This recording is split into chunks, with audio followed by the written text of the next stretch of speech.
তো আমি তো তোমাদের আগেই বলেছিলাম যে এই রেসিপিটা কেউ বানাবে না, মানে একবার বানালে কিন্তু বারবার আবদার আসবে। তো এটা আমি তো একবার বানিয়েছিলাম যখন প্রথমবার, তারপর থেকে আমার এটার আবদার আসতেই থাকে। তো আর কি, বানাতেই হয়, বাড়ির মানুষ যখন খেতে পছন্দ করে। আর এটা বানানো কোনো ঝামেলা নেই, একদম সহজ। কেননা ছানাটা শুধু শুধুই এমনি মেখে নিলেই হয়, মানে ওটা আর আলাদাভাবে ভাজা বা কোনো কিছু প্রয়োজন পড়ে না। তো তার জন্য এটা বানানোও কিন্তু খুব সহজ। আর দেখো পরোটাগুলো কত সুন্দর ফুলে যায়, একেবারে পুরো দেখে মনে হচ্ছে কুশান, তাই না? চৌকো কী সুন্দরভাবে ফুলে যাচ্ছে দেখো।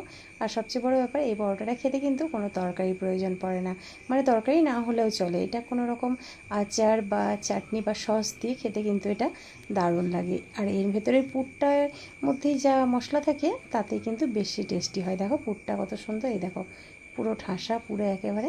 এটা খেতে দুর্দান্ত হয়। তো এটা কোনো ঝামেলার ব্যাপার নেই। আর এটা এতটাই নরম হয় যে পরের দিন থাকলেও কিন্তু এটা তোমরা আরামসে খেতে পারবে। আর বরং বেশি ভালো লাগে, টেস্ট বেড়ে যায় সত্যি কথা বলতে বাসিতেই।